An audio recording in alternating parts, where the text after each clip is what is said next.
The message arrived at 2:17 a.m. Lena Carter was not supposed to be awake.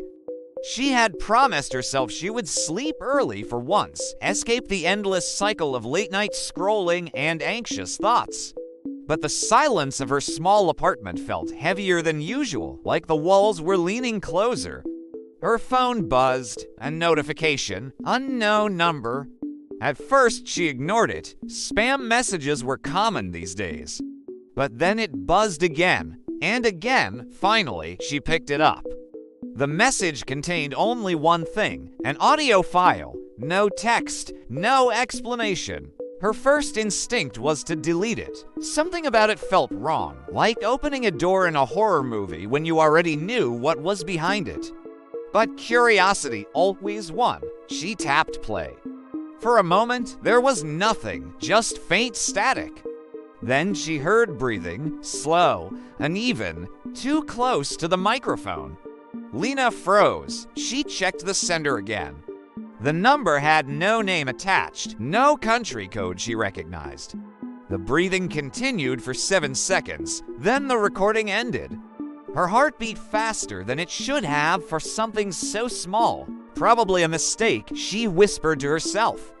But even as she said it, she didn't believe it, because beneath the breathing, she thought she had heard something else, a sound she knew too well. Her apartment door, opening. The next morning, she convinced herself it had been her imagination. Stress did strange things to the brain. She worked remotely as a transcription editor for a small podcast network called Nightline Stories. Ironically, she spent most of her time listening to true crime episodes about missing people and unsolved cases. Maybe that was the problem. Too many stories, too many voices. Her laptop pinged. New assignment. She opened the file. Episode title, Voices Before the Disappearance. Lena sighed. Another unsettling story, but work was work. She pressed play. The narrator began explaining the case of a woman who had vanished after receiving anonymous recordings. Lena's fingers froze above the keyboard. Anonymous recordings. Her chest tightened. Coincidence. Just coincidence. Then the narrator played an example of one of the recordings the missing woman had received. The audio crackled. Static. Breathing. Lena felt the room tilt slightly. It sounded identical. Not similar. Identical. She quickly paused the episode and opened the message from the night before.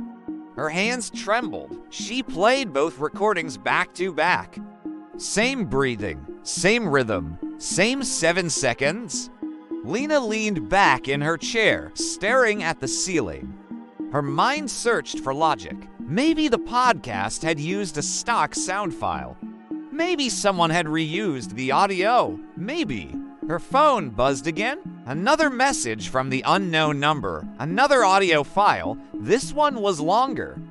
She hesitated before pressing play. 5 seconds of silence.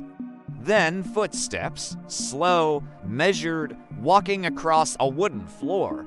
Her floor. She knew that sound. She had lived in this apartment for 3 years.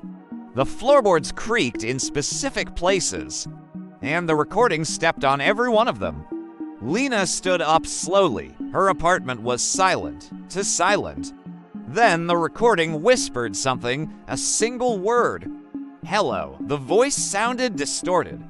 But it knew her apartment, it knew the floor, and somehow, it knew she was listening. She didn't sleep that night, or the next. More recordings arrived every evening. Always after midnight, always from the same unknown number. The sounds became more detailed, the kitchen sink running, a chair dragging across the floor, her window opening. Each time she checked her apartment after listening, everything looked normal. Nothing moved, nothing missing. But the recordings kept coming, and they were always accurate. Exactly accurate until the 4th night. That recording was different. It started with breathing again. But this time the microphone moved. Closer, closer. Then a whisper. Turn around. Lena felt ice run through her veins. Because at that exact moment, she heard breathing behind her. She spun around. Nothing. Just the dark living room. The dim glow of the streetlight through the curtains. Her heart hammered. The recording was still playing. More footsteps, approaching, closer, closer, then the sound of a chair creaking. Behind her, Lena turned slowly. Her desk chair. The one she had just stood up from. It rocked gently. Like someone had been sitting there, but no one was. She grabbed her phone and replayed the recording again.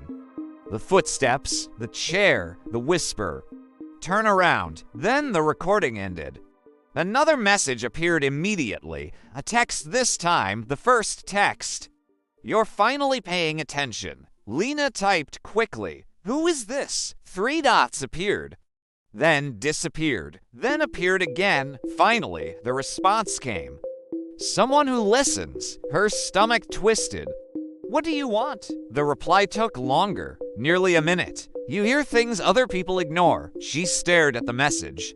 Another buzz. New audio file. She pressed play. This time there was no breathing, no footsteps, just silence. For 10 seconds. Then a voice. Her voice, speaking, but she had never said those words before. I think someone is inside my apartment. Lena dropped the phone because she hadn't said that sentence. Not yet. But the recording had her voice perfectly. Every tone. Every breath. Her phone buzzed again. Another message. Not yet. She called the police the next morning. They checked her apartment. No forced entry. No hidden devices. No evidence anyone had been there. The officer smiled politely. Probably someone messing with you. How would they know the sounds inside my apartment? Lena asked. He shrugged. People can be creative. Creative, right? That explained the recording of her own voice saying things she hadn't said. When they left, Lena sat on her couch staring at the phone, waiting. It buzzed at midnight again. Another recording, but this time the sound made her blood freeze. Sirens. Police sirens. Then shouting. Then her own voice again. Panicked. I didn't mean to push him.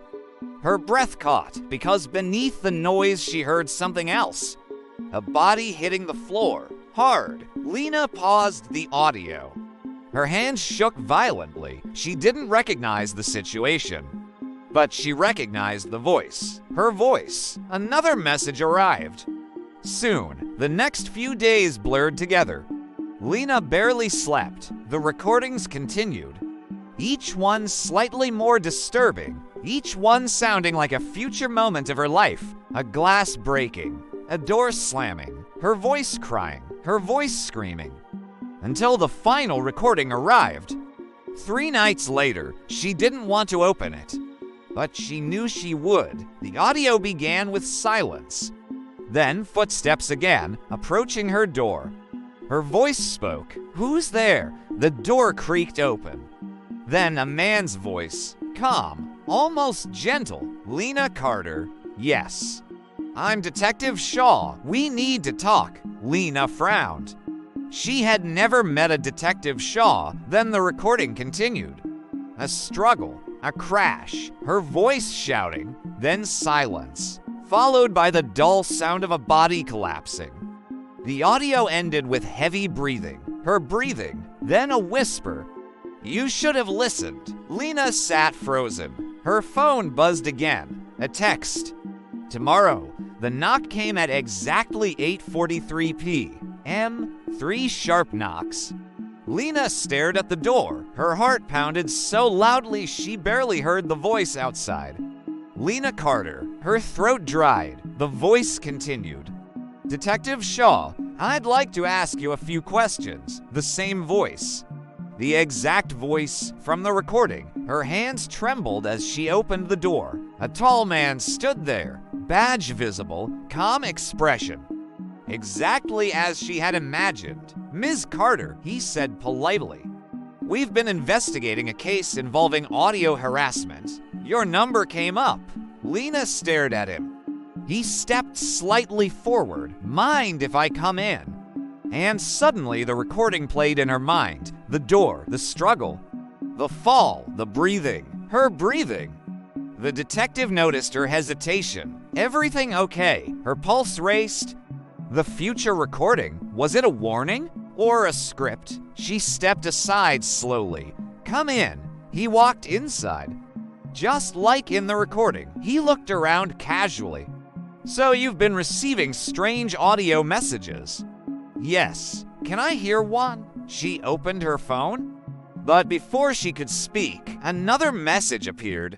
New audio file, sent right now. Her hands shook as she played it. The sound of a room, the same room, their room. The detective's voice spoke. Mind if I come in? Her voice answered. Come in. The detective slowly turned toward her. His expression changed, slightly, just slightly, and Lena finally understood something terrifying. The recordings weren't predictions, they were instructions, and she had followed every single one.